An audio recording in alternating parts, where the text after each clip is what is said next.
안녕하세요, 소보로방입니다. 오늘 소보로방에서 보여드릴 작품은 노벨문학상을 받은 윌리엄 골딩의 대표작 파리대왕입니다.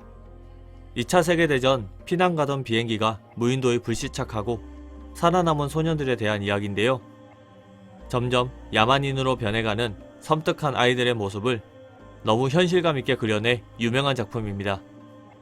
그럼 윌리엄 골딩의 파리대왕 지금 보여드리겠습니다. 만으로 12살을 갓 넘긴 또래에 비해 키가 크고 다부진 한 소년 랄프가 섬 해변으로 걸어 나왔습니다. 뒤이어 뚱뚱하고 키가 작은 그리고 안경을 쓴 새끼돼지라는 별명으로 불리는 한 소년이 그를 쫓아 나오죠. 랄프는 우연히 물속에서 소라를 발견했고 소라를 불면 소리가 난다는 새끼돼지의 말을 듣고 소라를 붑니다.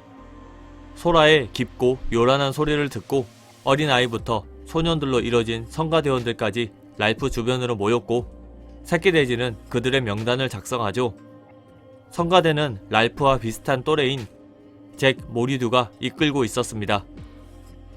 아이들은 대장을 정하기 위해 투표를 했고 랄프가 뽑혔습니다. 큰 덩치와 매력적인 외모도 있었지만 그들을 모았던 소라를 들고 있던 영향이 컸죠. 잭은 자존심이 상했지만 성가대를 맡으라는 랄프의 말에 기분이 풀립니다. 랄프는 잭과 성가대원인 사이먼과 함께 산 꼭대기에 올라가 자신들이 있는 곳이 섬, 무인도라는 걸 알게 됩니다. 산에서 내려온 랄프는 다시 소라를 불어 아이들을 모았습니다. 그는 소라를 들고 있을 때만 발언을 할 수 있다는 규칙을 만들고 구조 요청을 해야 하니 봉화를 올려야 한다고 말하죠. 잭은 이에 동조하며 다짜고짜 아이들을 이끌고 산 위로 향합니다. 산 위로 간 그들은 커다란 나무 더미를 쌓아놓고 새끼돼지의 안경을 빼앗아 안경으로 불을 지핍니다만 해가 뉘엿뉘엿 넘어가고 있었고 봉화의 불길은 거세어 숲까지 불길이 번집니다. 아이들은 당황해하고 새끼돼지는 잭과 랄프를 비난합니다. 작은 봉화가 필요했는데 생각 없이 큰 봉화를 만들어 숲에 불을 냈다고. 또한 자신들이 필요한 건 봉화가 아니라 밤을 지새울 오두막이었다 말하죠. 새끼돼지는 한 꼬마아이가 보이지 않는다며 숲속에 있을 수도 있다며 꼬마를 걱정하고 계속 꼬마를 찾습니다. 숲에서는 강한 화염이 치솟았고 꼬마는 돌아오지 않았습니다. 잭은 성가대를 사냥부대라 했고 봉화관리와 멧돼지 사냥하는 것을 임무로 삼았습니다. 랄프는 사이먼과 함께 열심히 오두막을 만들었지만 다른 아이들은 놀기 바빴죠. 랄프는 아이들이 과일과 생선을 먹으며 잘 지내고 있긴 하지만 그들이 섬에 뭔가 알지 못하는 짐승이 있다 생각하고 두려워하고 있다는 사실을 알게 됩니다. 사냥부대가 멧돼지 사냥을 나간 사이 아이들은 배를 발견합니다. 랄프와 새끼돼지 사이먼은 산 위를 바라보지만 연기가 보이지 않았죠. 산 위로 뛰어 올라간 랄프는 꺼져버린 봉화를 보고 허탈해합니다. 그때 산 아래쪽에서 사냥부대가 멧돼지를 들쳐업은 채 나타나죠. 상황을 모르는 잭은 자신이 멧돼지 잡은 걸 자랑했습니다. 랄프는 배가 지나간 사실을 말했고 잭은 봉화를 지켜야 했던 쌍둥이 샘과 에릭이 사냥에 꼭 필요했었다 대꾸했습니다. 새끼돼지가 잭을 비난하자 잭은 새끼돼지를 구타했지만 랄프에게는 앞으로 봉화를 꺼뜨리지 않겠다 사과하죠. 사냥부대는 나무를 모았고 랄프는 새끼돼지에게 안경을 빌려 불을 붙였습니다. 아이들은 고기를 구워 나눠 먹었고 잭은 자신이 아이들에게 고기를 먹게 해준 거라 소리치죠. 고기를 다 먹은 뒤 랄프는 해변으로 가 소라를 불어 회의를 소집합니다. 늦은 시간이었지만 랄프는 모인 아이들에게 봉화가 꺼져 배를 놓쳤다는 이야기 그리고 여러가지 정한 규칙들이 제대로 지켜지지 않고 있다는 이야기를 하며 다시 한번 규칙을 지켜달라는 이야기를 합니다. 랄프는 공포에 대해서도 정리해야겠다 생각하고 아이들이 가지고 있는 공포, 이름 모를 짐승에 대한 이야기를 아이들에게 해보라 합니다. 하지만 짐승을 봤다고 하는 아이들은 꿈에서 본 것이었거나 헛것을 본 것이었습니다. 잭 역시 자신이 섬 구석구석을 가봤지만 짐승은 보지 못했다 말하며 불안감을 해소시켜주죠. 하지만 어린아이들이 짐승이 바다에서 나온다는 이야기도 하고 짐승이 아니라 유령이 있다는 이야기까지 하며 회의는 난장판이 됩니다. 새끼돼지는 아이들의 철없음을 비난하며 봉화 이야기를 하죠. 그때 잭이 달려나와 새끼돼지를 때립니다. 랄프가 말리지만 잭은 사라지고 아이들은 뿔뿔이 흩어지죠. 새끼돼지는 랄프에게 잭과 대립하더라도 리더의 역할을 해야 한다 말했습니다. 잭은 사냥에만 미쳐있어 봉화를 올리지도 않을 것이고 아이들은 있지도 않은 괴물에 두려워하고 있기 때문이라 말하죠. 사이먼만이 그들에게 다가와 이야기를 함께 듣습니다. 한편 쌍둥이는 꺼져가는 봉화로 가다 괴 생명체를 마주합니다.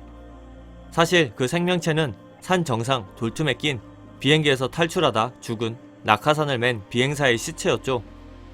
허겁지겁 도망온 쌍둥이들은 랄프를 깨웠고 랄프는 회의를 소집합니다. 마침 아침이 되었고 랄프는 쌍둥이 이야기를 하죠. 잭은 섬 뒤쪽 자신이 가보지 않은 곳이 한 군데 있다며 짐승이 있다면 그곳뿐이라 말했고 함께 가보지만 짐승은 그곳에 없었습니다. 어느새 어두워졌고 해변으로 돌아가는 길 잭은 상 정상으로 가겠다 말하죠. 랄프는 새끼돼지가 없어 안경이 없기 때문에 산 정상에 가더라도 봉화를 올릴 수 없을 뿐더러 혹시나 짐승이 있다면 이기지도 못한다며 돌아가자 하지만 잭은 산으로 가겠다고 고집을 부리죠.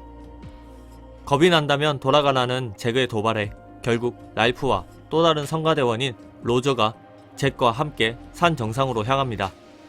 랄프는 산 정상으로 향하다 흥분을 가라앉히고 잭에게 자신과 로저는 기다릴 테니 혼자 다녀오라 하죠. 혼자 산 정상에 갔다 온 잭은 짐승을 봤다며 몸을 사시나무 떨듯 떨며 내려왔습니다.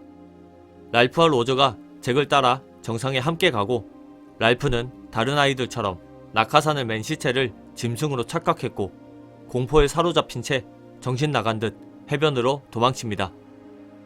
해변에 모인 아이들에게 잭은 랄프가 겁쟁이라며 그와 새끼돼지를 비난하고 더 이상 랄프가 대장이 아니라 말합니다. 그러면서 아이들의 호응을 유도합니다만 별다른 호응을 얻지 못하죠. 잭은 랄프를 대장으로 인정할 수 없다며 고기를 먹고 싶으면 자신을 따라오라 했고 몇몇 아이들은 그를 따라갑니다.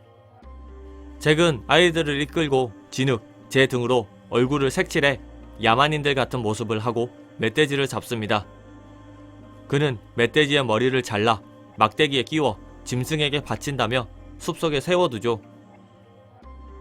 그리고 해변으로 가 새끼돼지와 랄프가 만들어 놓은 봉화에 불을 훔치고는 고기잔치를 할 테니 합세하고 싶으면 오라고 말합니다.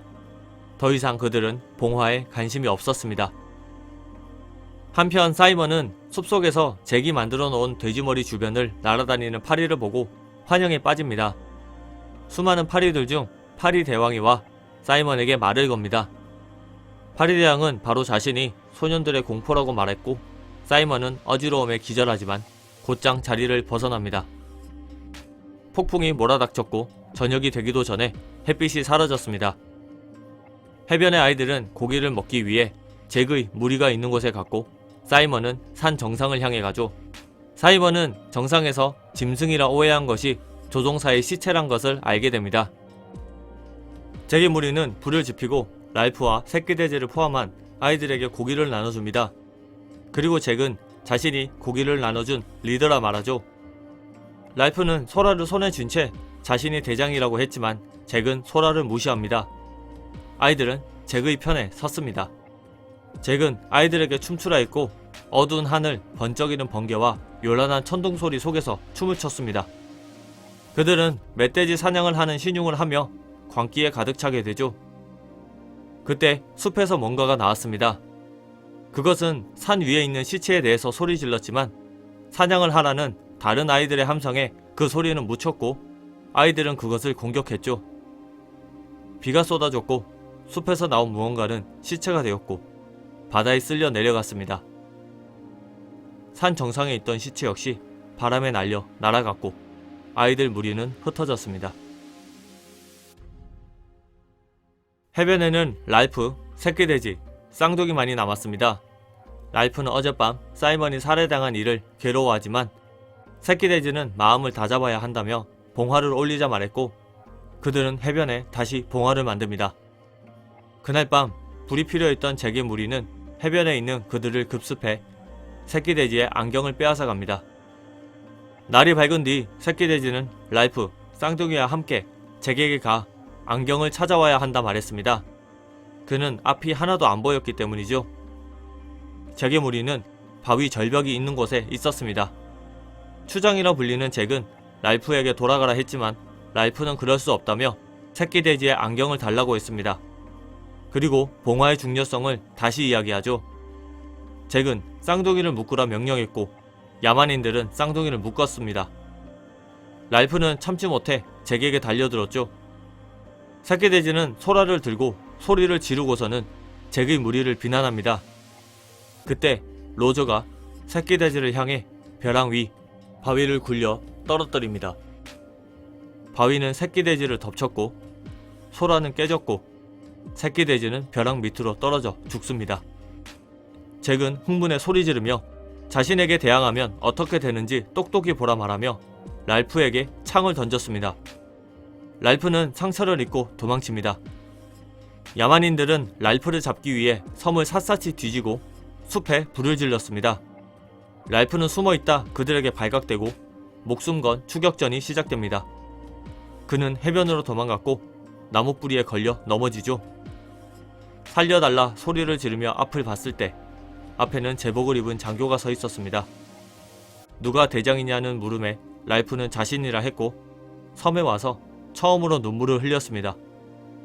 랄프를 뒤쫓아오던 다른 아이들도 눈물을 흘렸고 장교는 소년들의 갑작스런 울음에 난처해하며 소설은 끝이 납니다. 파리대왕이란 제목은 악마인 바알제부를 뜻한다고 합니다. 소년들이 극한 상황에서 미지의 공포와 싸우다 결국 이성을 잃어버리고 살인까지 저지르게 되는 상황을 암시하는 소설의 제목입니다. 소설의 주인공뿐만 아니라 물건들에도 상징적인 의미가 있고 무인도에서의 소년들이 겪는 모험기라고 말할 수 있는 흥미진진한 내용이기 때문에 가독성도 좋고 재미있는 소설이지만 읽어내려갈수록 무섭고 불편해지기 때문에 무거운 마음으로 책의 마지막 장을 덮게 되는 소설이기도 합니다. 이성이 하나 둘 도미노처럼 무너져가는 상황을 보여주는 소보로방에서 보여드린 노벨 문학상을 받은 윌리엄 골딩의 대표작 파리대왕이었습니다. 영상이 마음에 드셨다면 좋아요, 구독 버튼을 눌러주세요. 감사합니다.